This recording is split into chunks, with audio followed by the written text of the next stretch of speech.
We've now been able to use fonts, we've been able to use link colors, we've been able to use divs and IDs to start creating things. What if I want to add images into the background? We can add with basic HTML an image and then nest it in different divs or in different paragraphs. But what if I really want to start engaging the background a lot more? You've noticed that you've seen me start using things like background color. That's one of the attributes that I'll talk about next, is using the background for really creating stylized pages. You notice that the background has different sort of attributes. Color, images, size, origin. Some of these, again, work with newer browsers, but I like using background color because I also use this all the time to double check that I'm actually using the right thing. I'm going to reload again. Of course, my entire background now gets wiped out because I'm in the body tag. So I can turn around and say, hey, how about this becomes EEE? And now I have a nice warm gray background. But what if I wanted to take just the portion of all this text and put that in somewhere else? So again, you've seen me use colors in different navs. This is where, if we're looking at the nav example, I used the background color in black. But what if I actually went in and said, hey, I want to put all of this text right here in a light background color? Not always what I'm going to use. Haven't really seen it in here. I'm now with a paragraph tag. So why don't I turn around and let's create a new ID. I'm going to say ID equals content. I save it. I'm going to create a brand new ID down here that says content. And maybe what I'm going to do is I'm going to add a background attribute of color. And let's say the background attribute is white. Can't really see it, but now we have a nice white background right here. I maybe even give myself a little bit of padding to help this whole thing look good. Let's reload it, and there you go. You're now seeing the padding at work along with the margins, and now we're seeing the background color. And every time, this is the power of using a global tag, or at least an ID, is if I want to create, let's say every time I add a paragraph, and I want that paragraph to have that look of a nice background. And I'll just write gobbledygook here. Again, in this case, the paragraph doesn't match.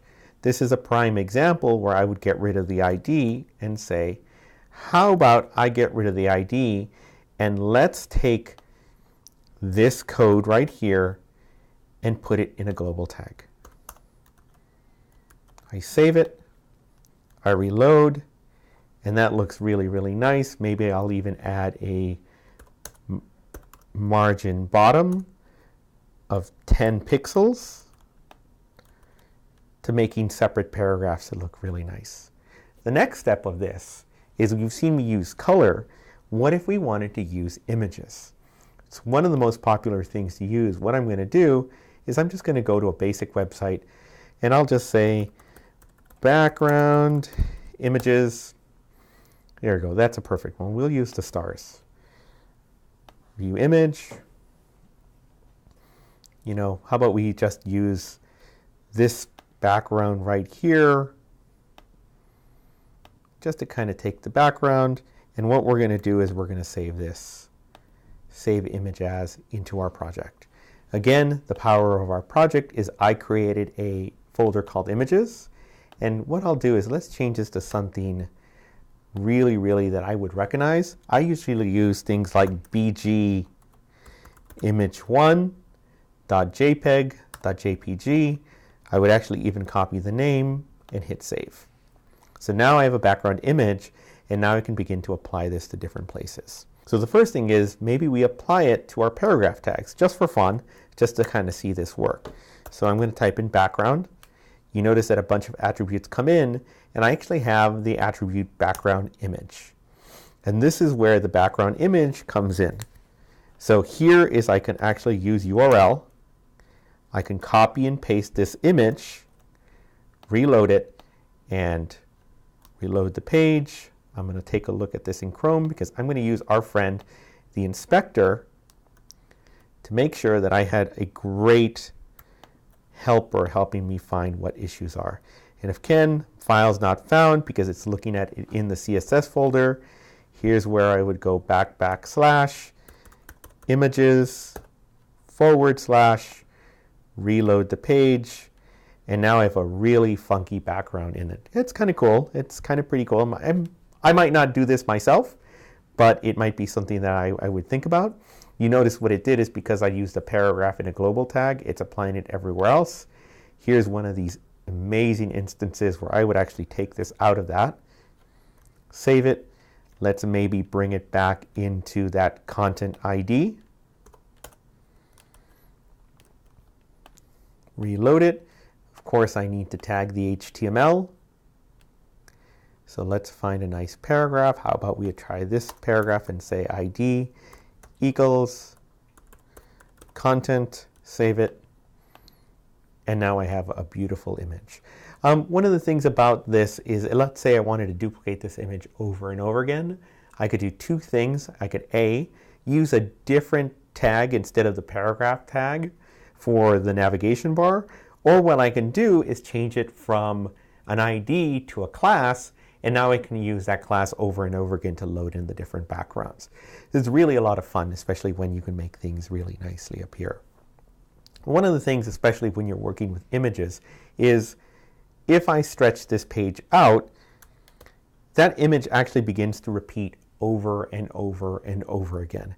And really one of the things we don't want to do is to make that image not so pretty. Again, I'm either choosing to design a specific image, I'm working things with something, really I want my design to look a certain way. This is where I can use a lot more different attributes. And the first one is I'm going to use the attribute background repeat, and I can say no repeat. And I can reload, and now when I stretch this image, that background doesn't repeat. Not helpful in a design because I'm going to want to use a little bit of color behind it. You notice that the background color is still set to FFF. Here's where, just for an example, I'm using background color yellow. I reload the page, and now the yellow fills in.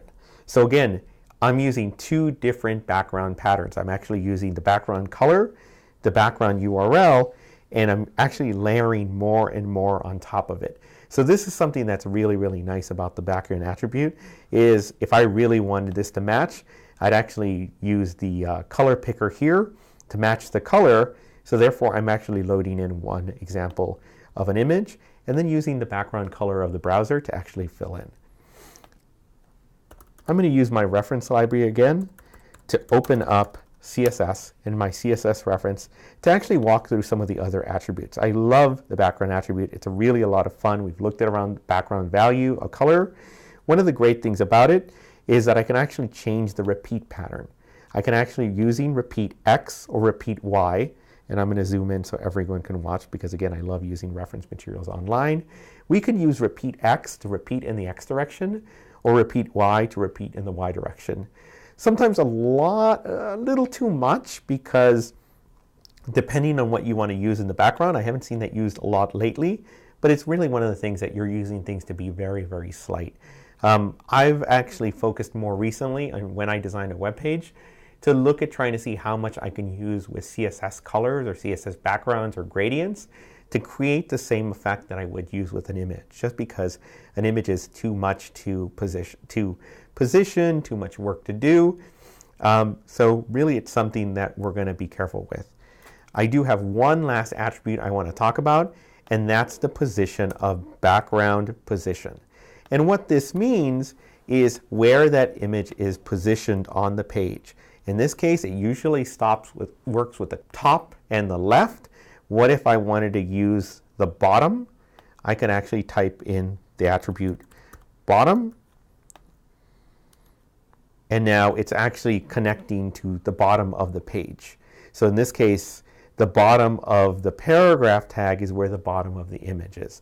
Let's say if I wanted to do bottom right or bottom left to kind of move that image around,